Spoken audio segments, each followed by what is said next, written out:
1장 5절에서 6절 말씀입니다. 요나서 1장 5절에서 6절입니다.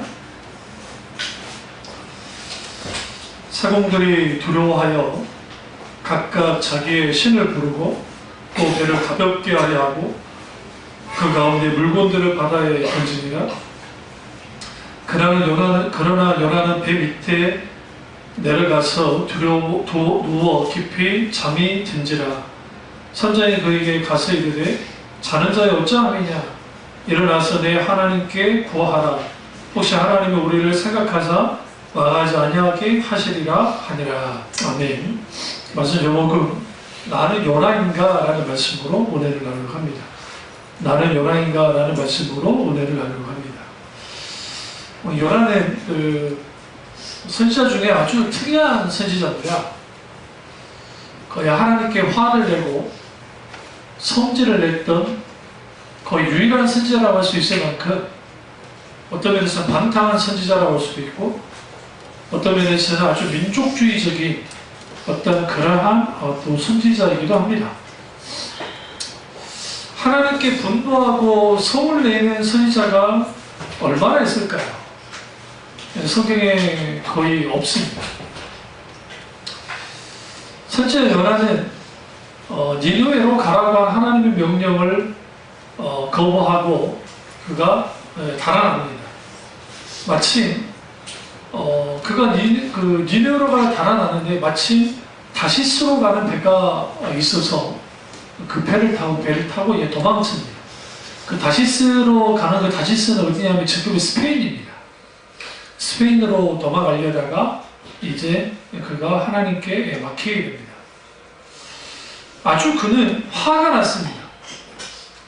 대표적인 게 3절에 그러나 요나가 여호와의 얼굴을 피하려고 하나님 얼굴을 피할 만큼 그는 성난 선지자였습니다. 그를 화나게 했던 것은 하나님의 선하심 때문에 그렇습니다.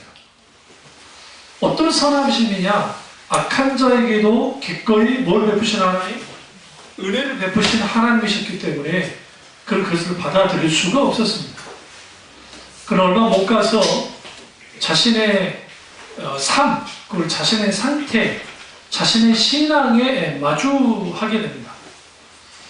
그가 도망칠 때에 그냥 모든 이사천리로 문제가 해결이 되는 줄 알았는데 하나님이 막으셔버린 거예요.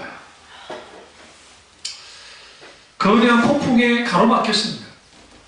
오늘 본문에서 좀 독특한 걸 볼 수 있는데 이제 보면 5절에서 얼마나 큰 폭풍이 일어났으면 사공들이 도로에 있다 있습니다. 뱃사람들이 도로할 정도의 폭풍이라면 이건 엄청난 겁니다. 그런데 여기에서 요나의 이상한 행동이 나옵니다. 어떤 행동이냐? 요나가 이제 사람들이 막 두려워해서 자기 신들을 막 찾아야 아웃선이 된 거죠. 또 하나는 배를 가볍게 해야 돼요. 왜냐하면 배가 무거우면 침몰되기 때문에 배를 최대한 가볍게 만듭니다. 거기 있던 짐들을 다 이제 버리는 거죠. 그걸 다 보고 있어요, 요나가. 근데 요나가 뭐 하고 있습니까? 어디로 들어가요? 배 밑으로 들어갔다라고 성경합니다. 배 밑층에 내려가서 누워서 깊이 잠이 들었다. 이거 엄청난 배짱 아니에요? 여러분 같으면 지금 막 풍랑이 일어나고 난리가 났는데 거기에서 여러분 밑에 내려가가지고 주무시겠어요? 이게 요나의 영적인 상태를 분명하게 보여줍니다. 그가 어떤 상태에 있느냐? 이제 죽어도 상관없다는 거예요. 그리고 요나는 뭘 알았냐면 이 폭풍이 하나님께로도 왔다는 것을 알고 있었어요. 그러니까 하나님 같이 죽이든지 말든지 상관없다는 거죠. 마치 베드로가 야고보 사도가 순교당하고 난 다음에 감옥에서 깊이 잠이 들었던 그 사건과 또 이 사건은 완전히 다르긴 하지만 재밌잖아요. 내일이면 베드로도 이제 처형을 당할 텐데 너무 편하게 자고 있고 또 당장 죽을지도 모르는 상황인데 요나가 깊이 잠이 들었다는 겁니다. 여기에서 우리는 델토로 데라의 신앙, 소위 말하는 내가 원하는 대로 모든 것이 이루어져야 되는데 내 몸대로 이루어지지 않을 때 사람들이 절망합니다. 이게 절망의 상태예요. 영적으로도 절망하고 환경적으로도 절망하고 자기 자신에게도 절망하고 하나님께 대하여서도 절망하는 요나의 모습이 이 행동에서 나타납니다. 근데 재미있는 게 이 선장 참 대단하지 않습니까? 그 지금 밑바닥에 밑에 내려가서 자고 있는 요나를 굳이 찾아서 요나를 깨웁니다. 자는 자의 어찌함이냐? 일어나서 내 하나님께 구하라. 어떻게 알았지? 요나가 하나님 믿는 거? 당연히 알 수 있죠. 이스라엘 사람들 옷은 다릅니다. 그러니까 우리나라 사람들도 의복이 다르잖아요. 중국 사람들 의복이 다르고 우리나라 사람들 의복이 다르듯이 이스라엘 사람들은 당연히 알 수밖에 없는 게 찌찌트라든지 이런 여러 가지 착용하면 이게 다 유대인들이기 때문에 히브리 사람들이기 때문에 당연히 알아요. 네 하나님께 뭐 해라? 이제 구해라, 기도해라 하는 겁니다. 여기서 이제 재밌는 사건이 벌어졌는데 거대한 폭풍 속에서 신들을 불렀다는 게 이제 중요해요. 그러니까 여러 신들, 그런데 여러 신들을 불렀지만 불렀다는 것을 기도했다는 거죠. 기도를 했지만 아무 소용이 없었다는 거예요. 그래서 그 다음에 무슨 행동을 했어요? 실질적으로 짐을 다 버린 거죠. 이거 옳은 행동입니다. 그럼 왜 선장이 마지막까지 한 사람을 찾았냐면 지금 이 폭풍이 예상 폭풍이 아니라는 거예요. 지금 보니까 신의 분노라고 생각한 겁니다. 그래서 요나에게 이제 기도해라고 이제 요구를 합니다. 그러면서 이 사람들이 제비를 뽑고 여러 가지 일이 왜 일어났는지 이제 막 하는 거예요. 그러다가 9절에 그가 대답하되 나는 히브리 사람이요. 첫째, 두 번째, 바다와 육지를 여신 하늘의 하나님 여호와를 경외하는 자로다 하고. 그러니까 요나가 제비를 뽑혀요. 제비 뽑기라는 게 이제 아주 이게 미심적이고 마술적이고 정치듯이 그렇게 생각하면 안 되고 고대 사람들은 아주 위험한 일들이 있을 때 이런 일을 합니다. 하나님이 여기에 개입하신 거예요. 이거랑 비슷한 사건이 있었죠. 언제? 여리고 성을 무너뜨리고 아이정 전투에 지잖아요. 근데 제비 뽑기를 합니다. 아간이 뽑히죠. 아간의 죄가 그래서 드러나요. 그러니까 하나님이 개입하실 때 그 제비 뽑기 속에서 하나님이 어떻게 하느냐? 개입하셔서 이 일이 하나님께로부터 되어졌다는 거, 하나님의 간섭하신다는 거, 그걸 드러내는 거죠. 제비 뽑힙니다. 이때 사람들이 요나를 바다에 던지려고 하는 것을 주저해요. 그러니까 우리 이렇게 생각해요. 과거의 사람들은 아주 잔인해가지고 무슨 일이 있으면 막 던져버릴 것 같잖아요. 그런 인간이기 때문에 그렇지는 않았다는 거예요. 오히려 누가 요구합니까? 요나가 요구합니다. 요나가 나를 바다에 빠뜨려라. 그러면 너희는 안전할 것이다.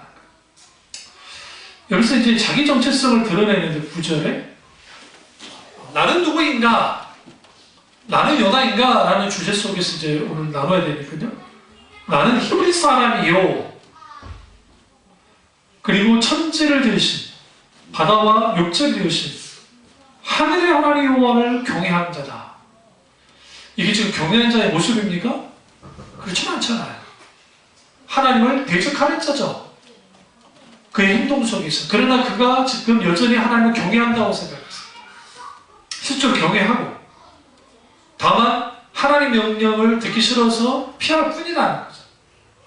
10절에 자기가 여호와의 얼굴을 피한 줄을 그들에게 말하였으므로 무리가 알고 심히 두려워하되 내가 어찌 그렇게 행하였느냐 하니라. 여기서 재밌는 게 이방인에게 책망을 듣는 거예요. 같은 히브리 사람들에 의해서 책망을 듣는 게 아니라 이방인들에게 책망을 듣는 요나의 모습이 보여집니다.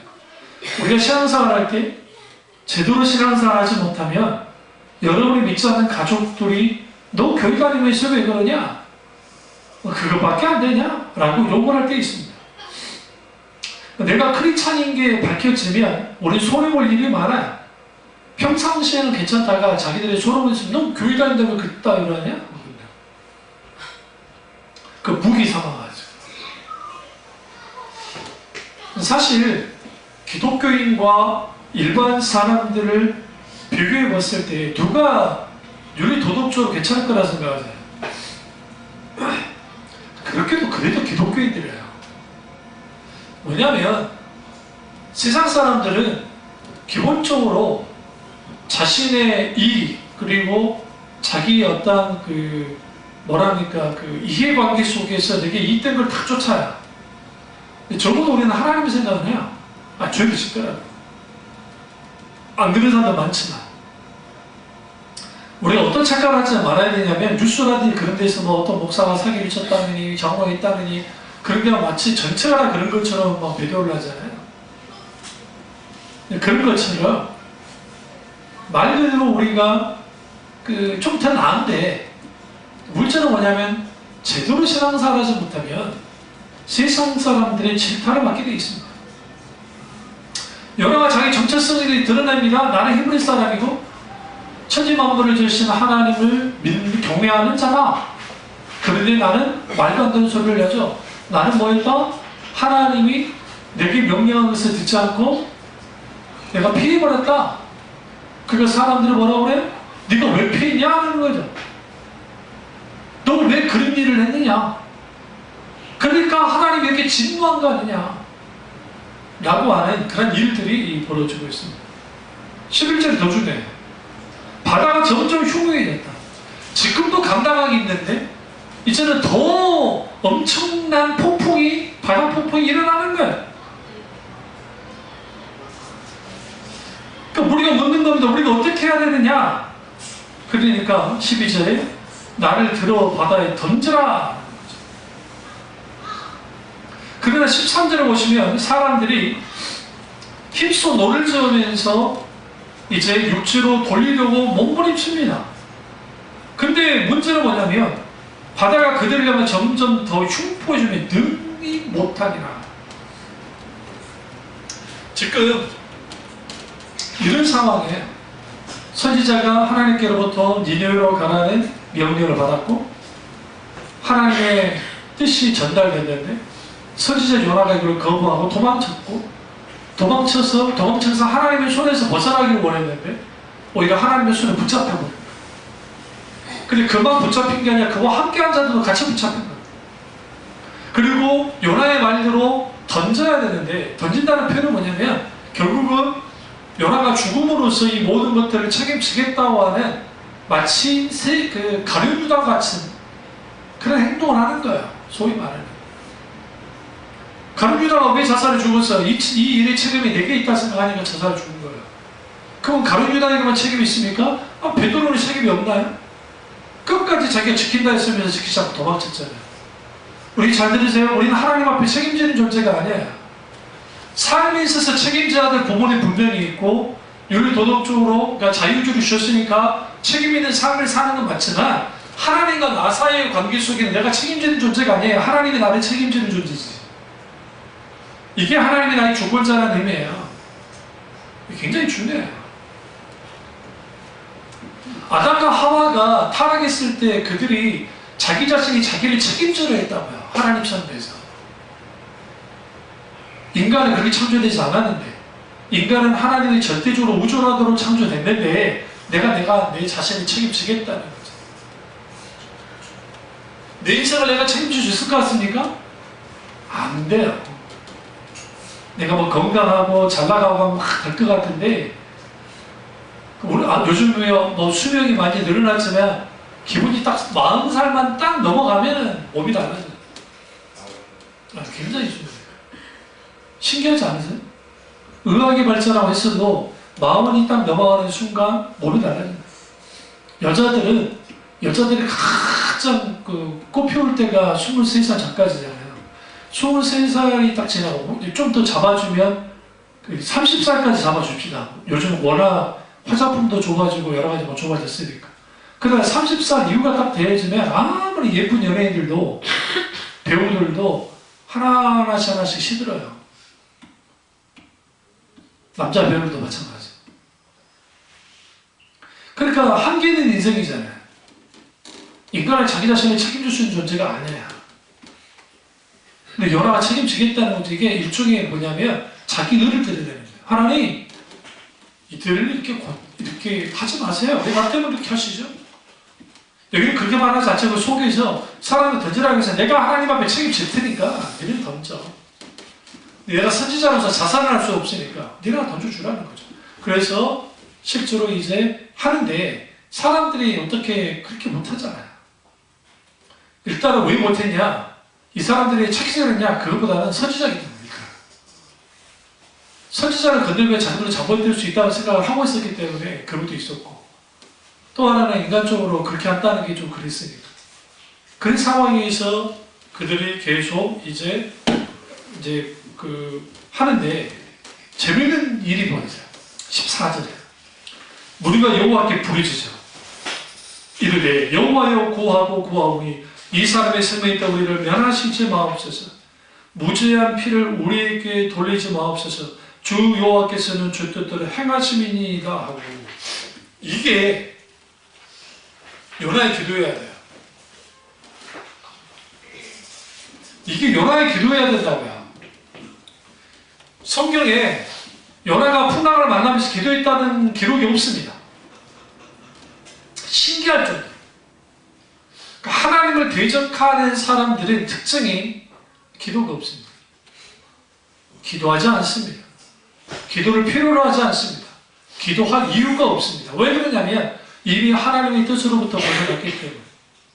그런데 여기 지금 여러 신들을 향해서 기도했던, 물론 여기는 뭐 히브리 사람도 있었겠지만 무리들이라는 표현 속에서 그들은 다 신들을 믿었기 때문에 그들이 여호와께 뭐했다? 부르짖었다. 하나님의 기도 들으실까요? 안 들으자. 안 믿는 사람들 기도 안 들으신다고요. 착각들을 하면 안 돼요. 하나님은 믿는 자의 기도만 들어요. 예수 그리스도가 유일한 중보자가 되셨어요. 그러니까 종교심으로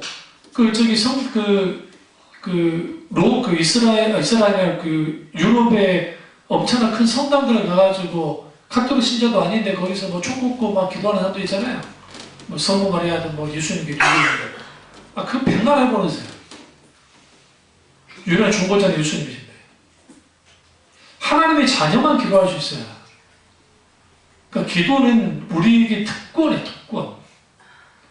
신자의 기도는 특권이라고요. 이걸 뭐라고 하냐면 어서리티, 권위 있는 기도가 거기서 나와요. 근데 지금 선지자는 기도하지 않아요. 이게 코미디예요. 왜 코미디냐면 선지자가 기도 안 해. 선지자는 이거예요. 내가 책임질 테니까 바다에 던져. 근데 사람들은 그렇게 못해. 그렇게 할 수가 없어. 환경이 더 상황이 안 좋아지니까 그들이 여호와께 부르짖지. 안 믿는 사람들이. 하나님. 이 비슷한 사건이 존 웨슬리 목사님이 대서양을 횡단하고 미국으로 이제 전도사역을 가다가 거대한 폭풍을 만납니다. 배가 자초적인 일본 직전까지 갔어요. 그래서 이제 존 웨슬리 목사님이 거기서 막 두려움과 죽음의 공포 속에서 떨고 있는데 찬송가 소리가 막 들리는 거예요. 이상하다. 이게 뭔 일인가 했더니 한 10명 된 모라비안 교도들이 모여가지고 이제는 경동주의자를 지금 모라비안인 독일 체코하고 독일 이쪽 보면 그쪽 지도를 보시면 헝가리 있지만 그쪽은 모라비안의 지역이 있어요. 그 지역에 있는 사람들이에요. 그러니까 보헤미안 기독교인들이에요. 근데 그분들이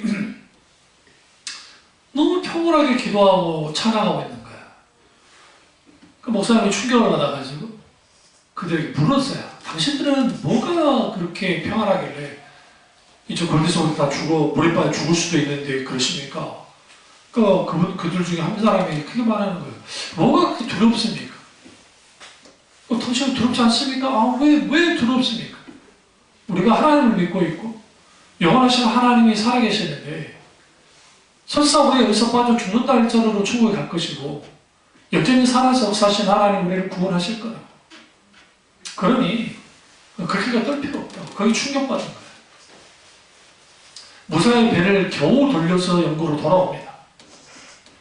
그리고 워라밸 교도들의 집회에 참여했다가 거기에서 번호게 중생이 체험을 해요. 누가? 웨슬리 목사님. 웨슬리 목사는 성공회에서 이제 신부로서 목사를 받았으니까 후에 감독을 만들었지만, 그러니까 이분은 대대로 기독교인이었는데 제대로 하나님 만난 적이 없는 거예요. 홀리클럽이라고 하는 메소디스트, 이 규칙주의자 그런만큼 기도도 열심히 하고 성경도 열심히 읽었던 분들인데도 불구하고 그분이 이렇게 힘들었던 거예요. 살아서 역사신 하나님 만난 적이 없기 때문에. 그분이 거기서 만난 거예요. 그럼 이후의 사건 속에서 성령의 기름 부음을 강력하게 경험합니다. 이후에 강력한 복음 전도자로서 탈바꿈이 되는데, 그 사건과 연하의 사건이 좀 다른 게, 연하는 태풍 속에서도 흔들리지 않아요. 이게 굉장히 중요해요. 담력이. 끝까지 죽어버리지 마. 첫째, 기도 안 해요. 기도의 필요성을 느끼지 않아요, 연하는. 우리 연하 아니에요? 어떤 문제 생기는 기도할 필요성을 느끼지 못해요. 연하지. 두 번째, 죽고 말지 뭐. 자포자기해요. 배째라죠. 하나님 배째십시오. 문제는 뭐냐면 나 때문에 주위 사람들이 고통을 당하는 거예요. 요나는 나 때문에 고통당하는 걸 알긴 아는데 주위 사람들이 하나님께 부르짖고, 그리고 뭐라 그래? 이들의 표현이 참 재미있는 게, 무죄한 자의 피를 우리에게 돌리지 마옵소서. 우리가 하나님께 대해 죄진 거 아니지 않습니까? 우리에게 돌리지 마십시오. 그리고 이거예요. 굉장히 중요해요. 주 여호와께서는 주 뜻대로 행하시느니이다. 이게 무슨 말이에요? 주님은 주 뜻대로 행하시는 것입니다. 주님 뜻대로 행하십시오. 이게 누구의 기도예요? 선지자의 기도해야 되잖아요. 근데 이방인들의 기도예요. 개초전에는 하나님 믿는 사람이 있었겠지만, 우리의 기도는 주님의 뜻대로 행하십시오. 라는 기도가 돼야 돼요. 근데 하나님의 뜻은 뭐예요? 지금 요나를 집어삼키는 거예요. 요나를 다루는 거예요. 요나를 막는 거예요. 하나님은 돌이킬 생각이 없어요. 이렇게 기도했어요. 근데 요나 이제 이래도 안 되니까, 그래서 그들이 어떻게 하느냐, 요나를 바다에 던집니다.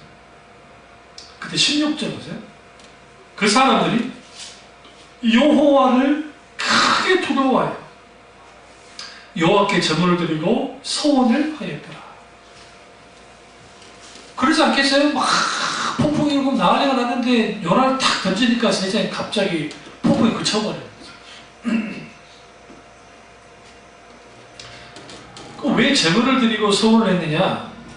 이게 소위 말하는 신의 노여움이 풀었잖아요. 그러니까 혹시라도 모르니까 자기들이 이런 것과 뭐 상관없다고 하는 일종의 자기들을 위한 제사를 드리고, 하나님 믿는 제사 안 받으시죠.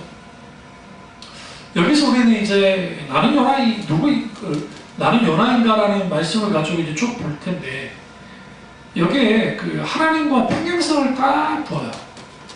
그러니까 선지자가 기도 안 해요. 선지자가 하나님의 의존과 뜻을 이제는 거부해요. 선지자가 죽고 싶어 해요.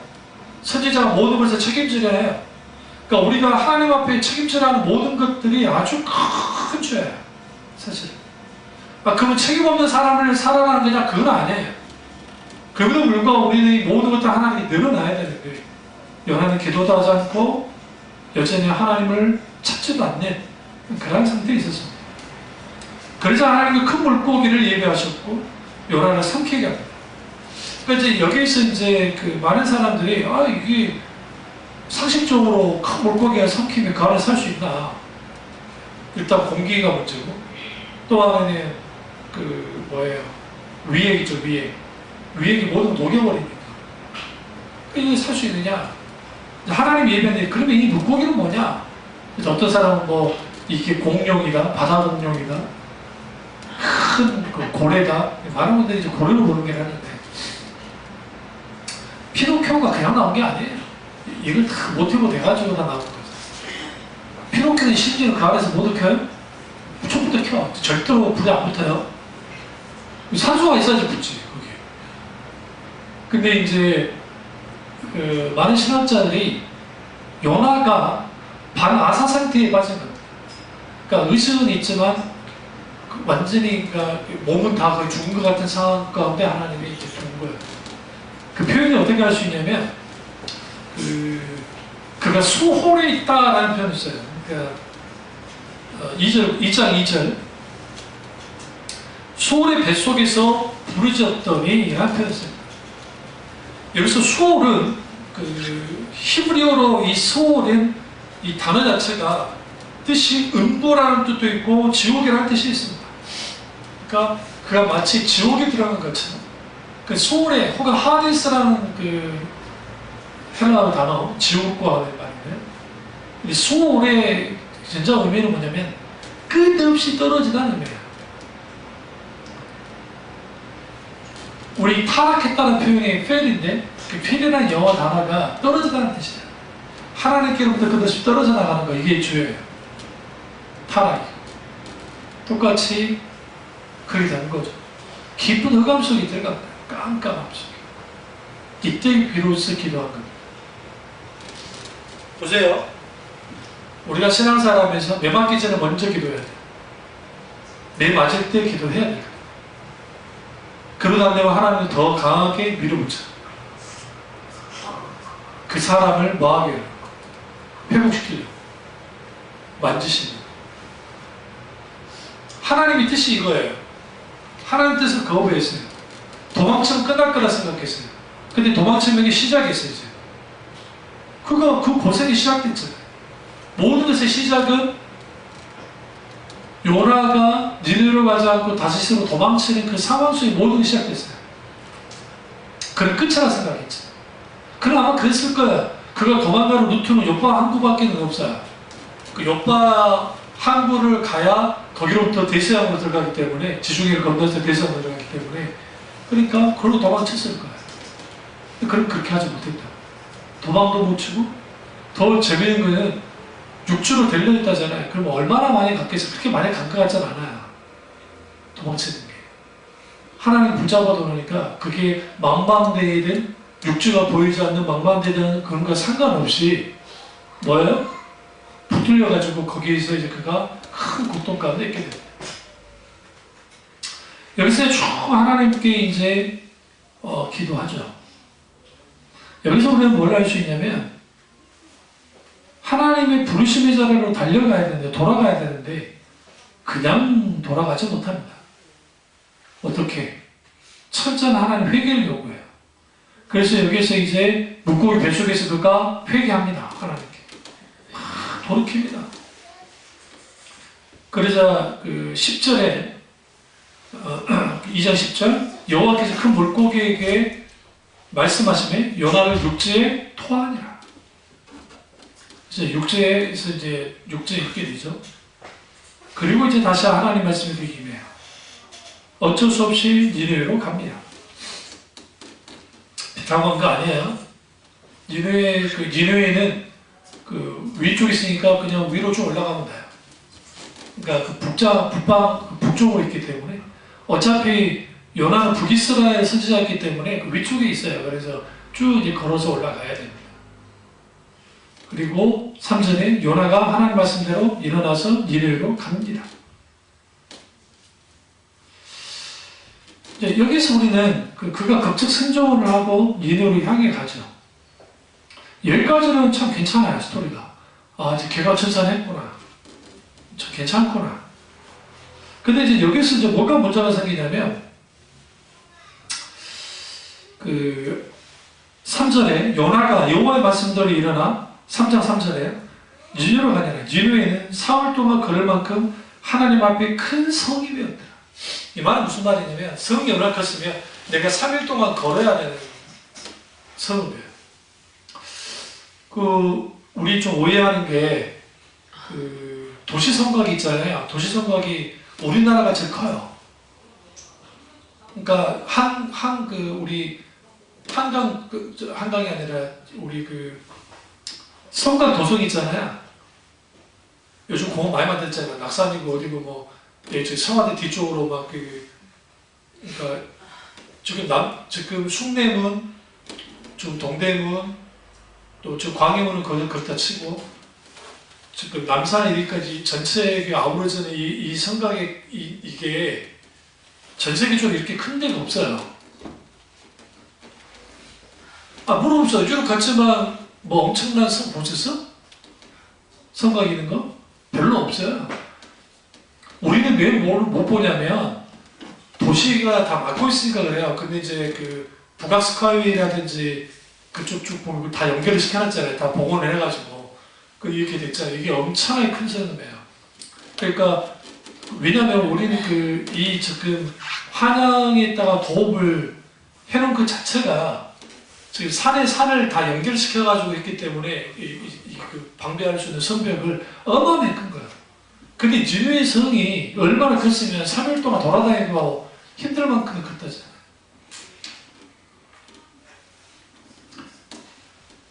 그러니까 우리는 우리나라의 그 가치를 좀 땅에 떨어뜨리는 경향성이 있는데 워낙 중국이라는 큰 나라가 옆에 있었으니까 그러는데 사실은 이렇게 단일 성급송에서 이렇게까지 이렇게 된 나라는 거의 없어요.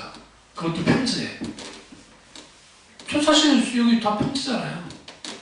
그 위에다가 그렇게 둘러싸기 위해서 자연방배로 만들어 놓은. 그러니까 그만큼 대단한 나라긴 한데. 근데 이 니느웨 성에서의 사멸길인데 이제 여기서 무슨 말씀을 하냐면, 들어가요. 4절 보세요. 연하가 그 성읍에 들어가서 하루 동안 다니며 외쳤어. 이게 이제 중요해요. 40일이 지나면 니느웨가 무너지리라. 지금 여기 성이 며칠을 돌아다닌다 했어요. 사흘. 4일 동안 돌아다녀야 다 될 정도의 거리인데 지금 그가 딱 하루만 돌아다녀요. 이 말은 무슨 말이에요? 내가 미쳤다고 일일이 돌아다니면서 막 외치고 다니겠냐는 거지. 하루만 하는 거예요. 여기서 이제 하나님은 충분히 모든 사람이 들을 수 있도록 하나님의 진노, 하나님의 심판 선언하라고 계속 했는데 그가 원하는 것도 하루밖에 안 됐어요. 하루만 한 거예요. 부분적 순종한 거죠. 이게 지금 하나님하고 대적하는 행동을 하는 겁니다. 그러니까 얼마 전까지, 조금 전까지 물고기 뱃속에서 아주 죽을 것을 했는데 그걸 정신 못 차리고 이제는 그래도 내가 이것까지 할게 하나님. 내가 정말 오기 싫었으니까 와줬고 그리고 보험 전도하지만 내가 4일 동안 못해요. 나 그걸 못하겠어. 그러니까 하루만 하랍니다. 하루만 해버린 거예요. 하루 하고 난 다음에 어떻게 해요? 그리고 니느웨 성이 보이는 그 큰 언덕에 올라가가지고 그게 뭐 짓고 간단한 우방 하나 짓고 그게 앉아 있는 거예요. 니느웨가 멸망하는 것을 보려고. 지금 이 선지자가 아이러니한 게 니느웨가 회개하길 바라고 선포한 게 아니라 니느웨가 망하길 바라고 선포한 거예요. 이게 달라요. 하나님은 회개하라고 선포하게 만들었지만 선지자는 회개하지 말고 그냥 심판받아. 하루만.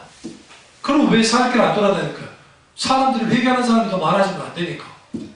그거를 막으려고 자기는 꼼수를 쓴 거죠.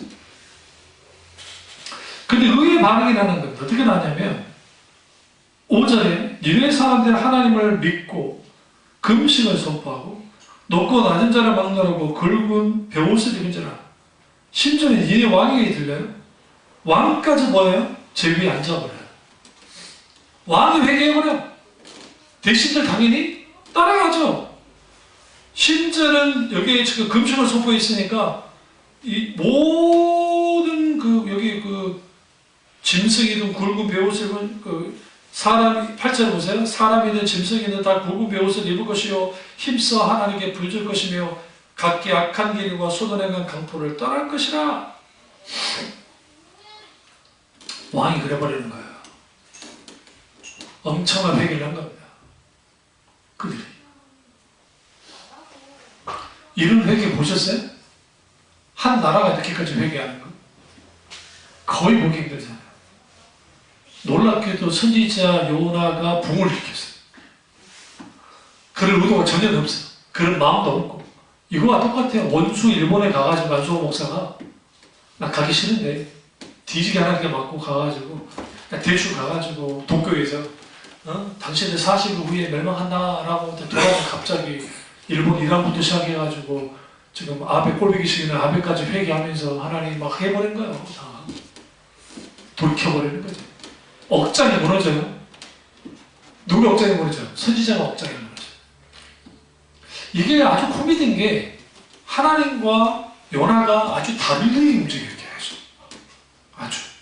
그러니까 기도해야 될 요나가 배에서는 기도도 하지 않다가 뱃속에 들어가 자기가 도저히 힘들고 어려우니까 기도를 하고 회개해서 돌이킨 것 같더니 니느웨까지는 가져왔어요.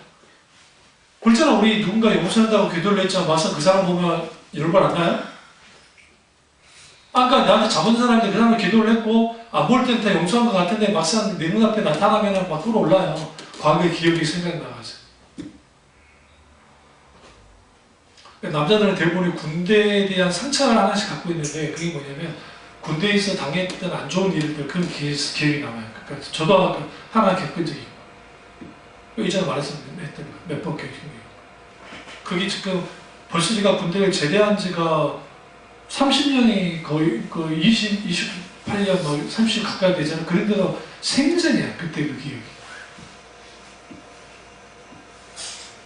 하물며 니느웨가 민족이 당했던 고난을 알고 있으니까 보니까 뒤집어진 거예요. 문제는 뭐냐면 이 꼴보기 싫은 것들을 회개해버리니까. 그런데 고집을 피웁니다. 이렇게 회개했으면 그냥 니느웨 이제 됐구나 하고 돌이키면 되는데 무언의 압박을 하는 거예요. 그게 이제 사장이에요. 이 사건이 굉장히 중요해요. 왜냐면 저기 보세요. 3장 9절에 하나님이 뜻을 돌이키고 그 진노를 그쳤어요. 진노를 그쳤다는 표현은 뭐냐면 많은 신학자들이 그 전염병이 돌게 있을까라고 봅니다. 그러니까 전염병. 지금 요즘 그 우한 폐렴이 아주 난리잖아요. 굉장히 위험하잖아요. 근데 그런 게 도니까 사람들이 왕부터 다 회개한 거예요. 하나님이 쳐가지고. 그게 다 그쳐버린 거죠. 그러니까 이것은 뭐예요? 이제 끝난 거잖아요. 선지자 요나의 사역이 끝이 났어요. 더 이상. 근데 문제가 있어요. 요나는 끝이 안 났어요.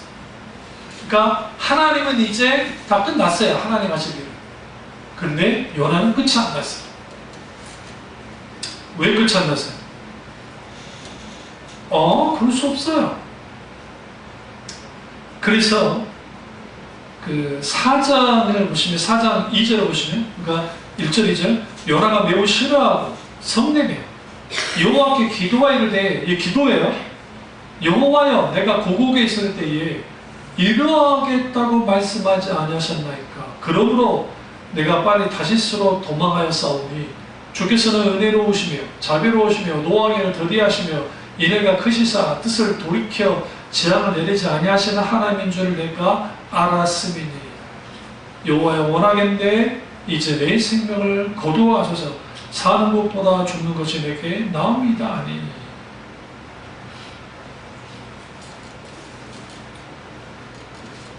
그러면 푸나를 만났을 때 그 배에 있을 때 요나가 자기를 죽여달라고 그 상공들에게 던져달라 했잖아요.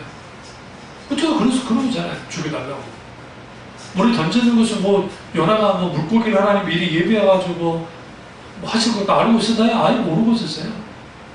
이제는 하나님께 죽여달라는 거죠. 여기서 죽여달라는 속에는 뭘 갖고 있냐면 하나님을 향한 협박이에요. 어떤 협박이냐? 하나님 이러면 안 돼요. 심판하셔야지. 그럴 거면 나를 죽이시라고. 이 말은 무슨 말이에요? 선지자의 나를 죽이시고 하나님이 얼마나 공의롭지 못한 것을 드러내세요. 일종의 하나님의 성품을 향한 도전 행위입니다. 여러분 그럴 때 없으세요? 기도하다가 어떤 것을 결정할 때 하나님의 뜻보다 내 뜻을 앞세워가지고 모든 일을 하죠. 그러다 어떤 일들이 틀어져. 그럼 누구 엄마합니까? 하나님 엄마 안 하세요? 너무나 많은 사람들이 그런 일을 해요. 요나가 다르다고요? 안수호 목사가 다를까요? 그렇지 않아요. 그럴 수 있다는 거예요. 근데 이제 이 요나의 기도 속에서 고국에 있을 때, 그러니까 다시스로 도망치기 전에 이미 그는 알았어요. 하나님이 어떤 분인지를. 그래서 요나가 아주 뛰어난 선지자라는 거예요. 영적으로 깨어있던 선지자예요.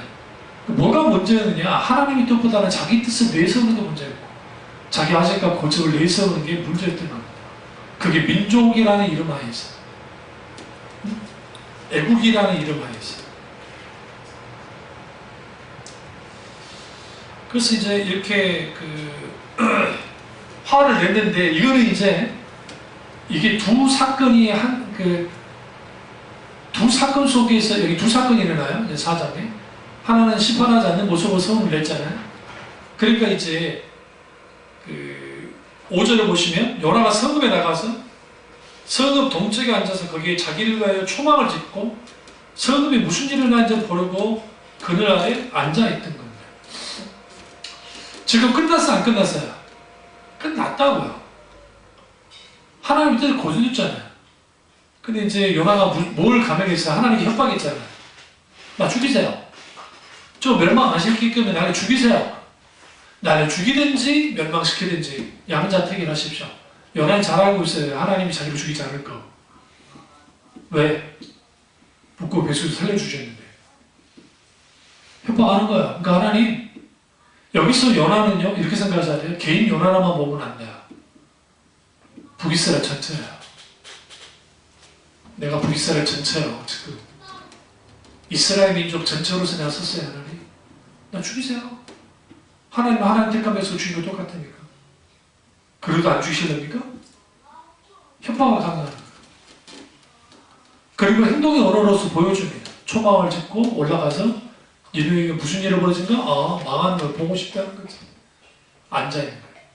근데 우리 하나님이 아주 어떤 분이냐면 무조건 물을 붙이는 분은 아니에요. 박농콘을 예비하셨고 6절에 보시면, 그리고 요나를 가리게 했어요. 예비했다는 게 지난번 박농콘 신화에서 말했지만 미리 준비하신다. 준비해서 그 나귀에서 거기에서 이제 요나가 그대로 있으면 얼마나 좋겠어요. 이게 그냥 초막만 있다가 박농콘까지 해주니까 이 정오의 뜨거운 태양을 피할 수 있었단 말이에요. 그래서 참 단순해요. 이 선지자가 6절에 후반절 보시면 요나가 박농콘로 말미암아 크게 기뻐했다. 그럼 왜 기뻐했을까요? 박농콘이 하루아침에 그게 자라날 수 없잖아요. 그러면 내가 이렇게 기다리는 것을 하나님도 이제는 허락했다고 생각하지 않았을까요? 지금 하나님은 다 끝났어요. 심판 그쳤어요. 하나님은 이제 그들의 회개를 보셨고 이제는 더 이상 하나님 하실 일이 없어요. 요나는 하라는 거야. 그러지 말고 그냥 다 그냥 몰살시키시라는 거지. 심판하시라는 거지. 근데 갑자기 박농쿨이 하루아침에 이렇게 자라날 수는 없잖아요. 하나님 하신 건 요나는 잘 알아요. 하나님이 나한테 이렇게 기다려도 되게 하셨고 그런가 봐. 아직 끝나지 않았어. 희망이 있어. 하나님 뭔가 하려나 봐. 그 생각을 했을지도 모릅니다. 그런데 다음날 새벽에 벌레를 예비해서 7절 보시면 가감없게 해가 떴어요. 뜨거운 동풍을 예비해요. 하나님 예비한 다음에 계속 나오잖아요. 동풍이 막 하니까 머리가 쪼이며 혼미하며 스스로 죽기를 구해요. 사는 것과 죽는 것에 내게 나으니이다. 아까 이제 여기서 두 가지를 보셔야 돼요. 하나는 이스라엘 그러니까 니느웨가 아시리아 제국이 멸망하지 않는 것을 보고 그가 죽여달라 하잖아요. 하나님께. 사는 것보다 죽는 게 낫습니다. 라고 했던 그가 똑같이 박농쿨 때문에 사는 것보다 죽는 것이 낫습니다. 라고 나와요. 여기서 이제 우리가 풀지 못하는 문제들, 과제들이 있어요. 그 앞에서 우리는 요나처럼 하나님께 협박성을 할 수도 있고 또 하나는 환경이에요. 박농쿨은 우리에게 있는 환경들, 내게 좋지 않은 환경들, 상황들, 내게 좋았던 게 다 걷어졌어. 거기에 죽여달라는 거죠. 그러면서 성을 냈단 말이에요. 첫 번째 성은 성낸 것은 니느웨가 멸망하지 않는 것에 대해서 성을 냈고, 두 번째는 박농쿨이 사라진 것에 대해서 성을 냈습니다. 금세 하나님이 이 두 가지가 다르지 않다는 것을 주님이 보여줘요. 그리고 뭘 끌고 나오냐면 11절 하물며 이 큰 성읍 니느웨에는 자원을 분가하지 못한 자가 12만여 명이요 가축도 많이 있나니 내가 어찌 아끼지 아니하겠느냐 하시니라 하면서 하나님이 회개한 자들 아끼신다라고 선언해보셔. 그리고 끝나버려요. 그러면 우리는 어떤 요나냐 하는 거예요. 이 시대에 실망한 이 시대의 요나들, 은혜를 잃어버린 이 시대의 요나들, 자기 의에 빠진 이 시대의 요나들, 나만의 신앙에 자족하는 이 시대의 요나들, 신실하다고 스스로 자부하는 이 시대의 요나들이 많다고요. 이들 모두에게 뭐가 필요해요? 하나님의 은혜가 필요합니다. 교회 오래 다닐수록 자기는 성경을 잘 알고 신앙생활을 잘한다고 생각하는 사람들이 많습니다. 그러나 그들의 신앙관을 들여다봐야 돼요. 이번에 설날 때 어떤 무슨 스님 한 분이 나오셔가지고 뭐 종로 일문즉답인가 뭔가를 한 거를 이제 잠깐 채널 돌리고 보지는 않았는데 어떤 그 스마트폰 짤에 나오길래 어떤 이야기를 했나 하고 딱 들여다봤어요. 어떤 그 결혼한 애 엄마가 아버지가 갑자기 돌아가셨는데 그 아버지가 잘하지도 못하고 있던 게 너무 가슴이 아파서 얼마 전에 돌아가셨는데 다음 생에 삶이 있습니까? 라고 질문을 던진 거예요. 스님이 하는 말이 이렇게 말하는 거죠. 너무 이기적이네요. 왜 이기적이냐? 아버지한테 못한 것 때문에 막 그렇게 질문을 던진 것 같은데 오히려 이것을 교훈 삼아서 아버지를 사랑한다 말 못하고 더 챙기지 못하고 했던 것에 대해서 주위에 있는 가족들에게 잘 섬기고 그렇게 하시는 게 좋습니다. 그걸 질문을 하고 끝냈어요. 근데 이 여자가 질문한 걸 뭐예요? 이후에 삶이 있습니까? 이제 절대 그 스님은 대답 못해요. 불교는 대답할 수가 없어요. 그들이 말하는 내세관은 있지, 뭐 극락이 어찌고 뭐 내세관은 있겠지만 왜냐면 지금 그분이 요즘에 매스컴에서 많이 띄워가지고 막 막 그렇게 하는데요. 아니 뭐 그 스님이 그렇게 말한 거 자체는 난 뭐 문제 삼을 생각은 없어요. 그게 사람들이 그게 막 해결될 것 같죠? 그 말들이. 그걸 일종의 심리학이죠. 그 심리학에서 이걸 일종의 아주 현대인들이 일반적으로 생각하는 것과 다르게 탁탁 하는 거예요. 이번에 그게 뛰어난 거예요. 그게 해결되느냐? 안 돼요. 삶의 문제가 있어요. 삶이란 무엇인가? 그러면 나는 누구인가 하는 문제가 풀려야 되는데 나는 누구인가 하는 문제를 풀려면 두 가지가 풀려요. 하나는 포지션, 내가 어디 있는가. 또 하나는 두 번째는 나는 누구의 것인가. 요나는 내가 있을 자리는 니느웨에 있어요.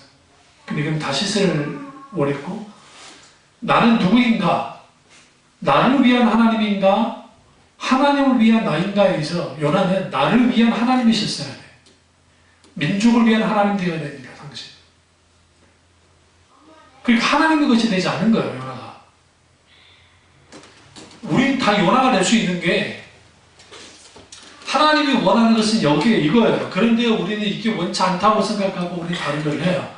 그래서 하나님 때로는 막아요. 그러면 왜 성을 내요. 그러면 우리가 거기서 고통을 당해요. 그래서 찔끔은 회개를 해요. 그러나 아직 여전히 하나님에 대한 앙금을 갖고 있어요. 개고생에 대한 앙금을 갖고 있단 말이에요. 그래 놓고 찔끔 순종을 해. 그러나 여전히 내 뜻을 추구해. 그게 이 시대의 연하들이에요. 이 시대의 연하들. 그러니까 하나님께 실망한 이 시대의 연하들이 많아요. 연하는 하나님께 실망한 거예요. 하나님께 실망하면 은혜를 잃어버려요. 은혜를 잃어버리면 기본적으로 인간은 자기 의에 빠지게 되고 자기 공덕을 추구해요. 자기 만족을 추구해 나가요. 자기 중심적으로 흘러가요. 그러면서 자기 자신은 스스로 신실하다고 자부하는 그런 요나가 되는 거예요. 그런데 그 요나는 심지어는 뛰어나. 그러니까 이게 문제예요. 뛰어나다. 요나는 아주 뛰어난 사람이에요. 능력 있는 사람이란 말이에요. 그 속에서 결국은 요나로서의 삶을 살아버려요. 요나서 1장과 2장까지는 탕자의 묘 속에서 둘째 아들 탕자의 모습을 보이면 3장부터 4장까지는 큰 아들의 탕자의 모습을 보여줍니다. 전형적으로. 여기서 우리는 세 가지를 깊이 관찰해야 되는데, 하나님의 말씀과 요나, 첫 번째, 두 번째는 요나와 하나님의 세계, 세 번째는 요나와 하나님의 은혜. 요나와 하나님의 말씀, 첫 번째. 하나님은 하나님의 말씀을 먼저 합니다. 선지자는 그 말씀을 의존하고 말씀을 따라가야 됩니다. 그리스도인은 하나님의 말씀을 의존하고 따라가는 사람들은. 그런데 신자가 혹은 선지자가 하나님의 말씀을 거부하는 순간, 하나님의 명령을 거부하는 순간 뭘 잃어버려요? 말씀을 잃어버려요. 말씀을 잃어버린 선지자는 더 이상 선지자가 아니에요. 하나님의 말씀을 잃어버린 그리스도인들은 그리스도인이라고 칭하기가 어려워요. 왜 우리가 말씀대로 살아야 되느냐? 우리 인생은 하나님 말씀대로 살아가야 돼요. 근데 그렇게 살 수 없다고 정의해요, 오늘날의 현대 그리스도인들이. 왜 그러냐면 이 시대는 어떻게 우리가 말씀대로 살아갈 수 있느냐? 그래서 말씀대로 살아가는 것은 불가능한 일이다. 현실을 잘 모르는 것이다. 그리고 그걸 당연한 것으로 여겨져요. 이 시대 정신이 그래요. 교회 안에는 말하기도. 두 번째는 요나와 하나님의 세계. 하나님의 세계는 하나님의 통치가 미치는 것이에요. 그런데 가장 큰 선지자인 요나가 하나님의 통치, 다스림을 거부해요. 그러니까 하나님의 세계가 마련되지 않아요.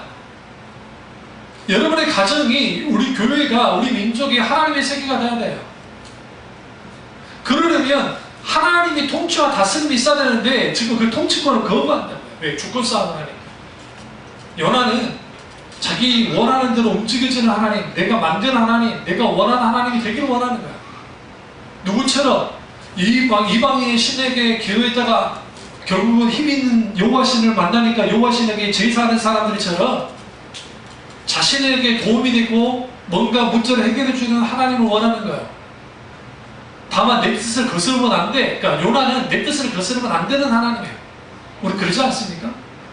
하나님은 안 돼야 할 때 있어요. 여러분의 아이들을, 자식들을 아주 개망나니로 키우시려면 다 된다 그러면 돼요. 뭐든 다 해주면 돼요. 안 되는 거 없어요. 다 돼.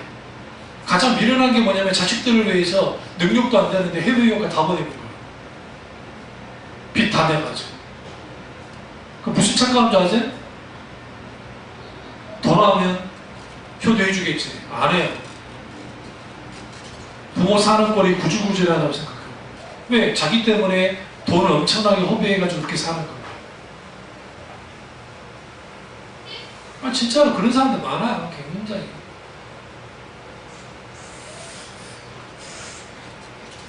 어리석은 거예요.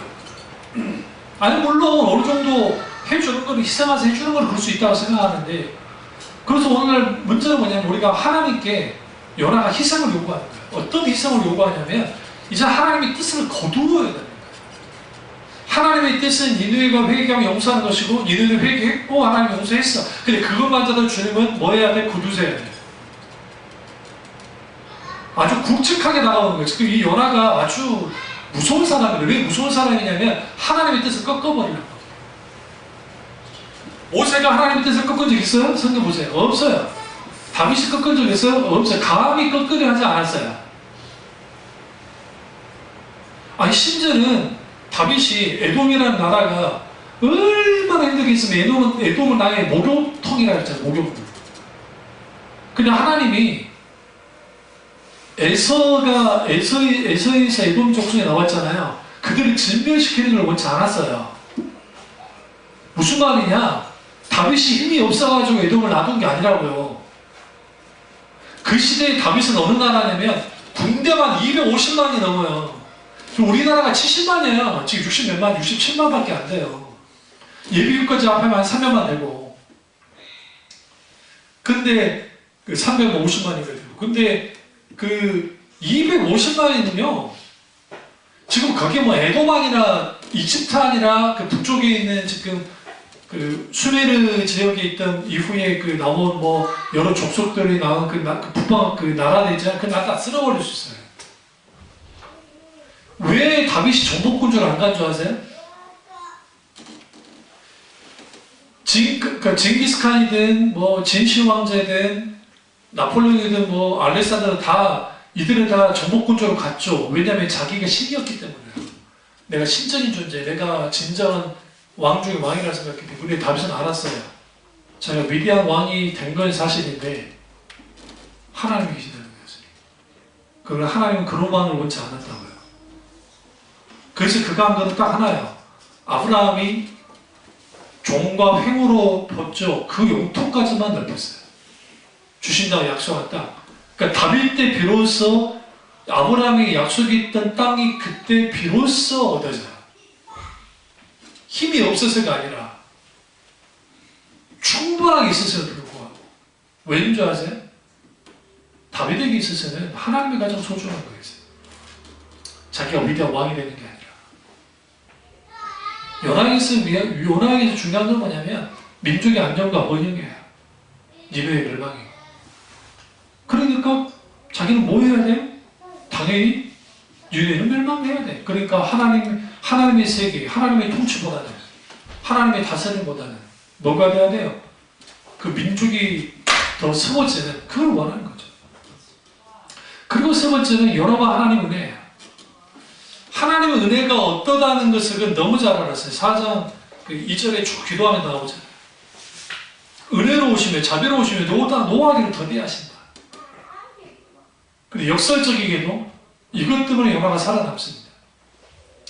그러니까 요나는 하나님을 향해서 신성모독을 과감하게 했던 사람이에요. 근데도 하나님은 가만 놔둬요. 누구처럼? 탕자의 비우신 아버지처럼. 그 아버지가 별이 없잖아요. 세상 살아있는데 유산 달라 해? 유산 나눠줘? 심지어 그걸로 끝납니까? 큰아들이 대들어? 그래도 아버지가 뭐해? 그것에 대해서 증치하지 않아요? 제가 늘 말씀드리지만 예수님 당시는 그 이전날 오늘날의 중동에서도 가부장권이 얼마만큼 무섭냐면 애들을 죽인다고요. 명예살인 그냥 일어난다고 생각하세요? 명예살인. 그 딸들만 죽인다고 생각하잖아요. 여자들만. 그건 착각이에요. 제가 그 전도사 때 인천에 사역할 때 빅터라고 하는 파키스탄 그 출신 그때 당시 우리나라 이제 처음 거의 초창기 막 외국인 노동자 들어오게 할 때 빅터라는 친구가 나왔는데 그 사람 무슬림이었다가 이제 우리나라 들어와가지고 하나님을 믿게 됐다고요. 이제 우리 교회를 나왔다고, 청년 예배 나왔다고. 그래서 안 되는 영어로 둘이 이제 대화하면서 대충 좀 문제 있어서 이제 어설픈 한국어로 하는데, 근데 그 친구 후에 이제 말 들어보니 후에 이제 목사니까 다 됐더라고. 근데 그 빅터 같은 경우에 돌아가냐? 못 돌아간다. 자기 나라로. 왜 못 돌아가냐? 죽는다. 난 죽을 수 있다. 무슨 나라인데? 그러니까 예수님 믿잖아요. 그럼 남자와는 상관없어요. 죽여요. 그럼 정부에서 막 그 사람들 막 할 것 같아요? 조사도 안 해요. 직급 일어난다. 그 예수님 당시에는 말할 것도 없어요. 둘째 아들 죽여도 돼요. 큰아들로 죽여도 돼요. 죽여도 돼요. 우리나라 안 그렇다고 생각하세요? 우리나라 그 사도들이 딸인 살인 사건에 대해서는 막 엄하게 했지만 부모를 때리거나 부모 동네 예를 들어 개망아이들 있잖아요. 그놈들이 막 하잖아요. 그러면 그 지역의 진사라든지 유지분들이 딱 나서가지고 명승발을 해서 몰매를 때려요. 몰멜 때에 잘못 맞아 죽을 수도 있잖아요. 그 죽었다고 해서 그 사또가 와가지고 왜 죽였냐고 막 진상부터 시작해 사람들 막 했고 절대로 말 안 줬어요. 그러면 죽어도 될 놈이라고 딱 단정해버렸어요. 그게 우리가 유교문화죠. 이게 가부장권의 아주 무서운 점이에요. 그러니까 우리 탕자교를 너무 쉽게 보면 안 돼요. 왜 쉽게 보면 안 되냐면 우리 하나님이 만약에 우리가 생각하는 가부장적인 하나님이셨으면 우리는 다 죽었어요. 끝났다고요. 근데 하나님은 우리의 이해를 뛰어넘어요. 우리의 생각을 뛰어넘어요. 뭐가? 은혜가. 그러니까 이 은혜를 발견해야 돼요. 근데 지금 요나는 자기를 향한 박농콜을 주시는 하나님, 그리고 물고기 뱃속에서 구원하신 하나님에 대한 감사가 전혀 없어요. 하나님에 대한 감사가 전혀 없어요. 하나님이 주신 은혜에 대한 반응이 전혀 없어요. 그냥 하나님 어떻게 합니까? 죽었다가 살아난가요? 누가? 물고기 뱃속에서 죽었다 살아났죠. 이게 굉장히 중요해요. 니네랑 똑같아요. 죽었다가 살아났죠. 한 번의 기회를 다 주셨죠. 똑같이 하나님이 기회 주겠다는 거예요. 네가 죽었다가 거의 죽음 속에 있다가 수월의 뱃속에 있는 것처럼 있다가 살아난 것처럼 저도 똑같이 죽은 것처럼 됐다가 다시 살아났지 않냐? 또 한 번의 기회를 줄 거야. 그게 뭐가 잘못됐다는 거예요. 여기서 뭐가 충돌하냐면 하나님의 정의와 요나가 생각하는 정의가 충돌하는 거예요. 마땅히 쪼르면 멸망하에 마땅한데 왜 하나님 하십니까? 나는 그럼에도 불구하고 저들이 회개하면 용서한다. 이게 아주 중요합니다.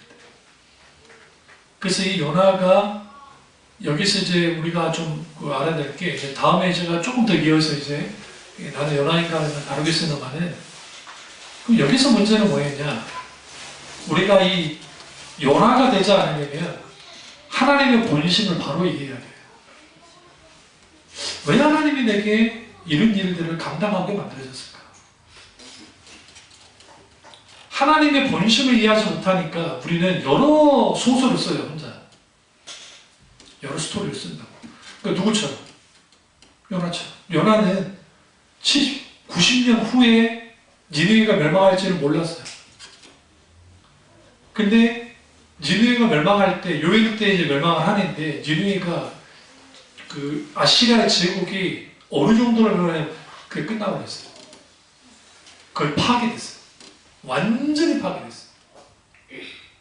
여기서 하나님의 진노가 굉장히 무섭다는 걸 알 수 있는 게 그래서 지금 그 터키하고 지금 이란, 페르시아 거기에 그 아시리아와 관련된 뭡니까 부조들이 남아있어요. 남아있는데 그게 그때 남았던 그 엄청난 그 문명의 흔적들 있죠. 그게 거의 다 사라졌어요.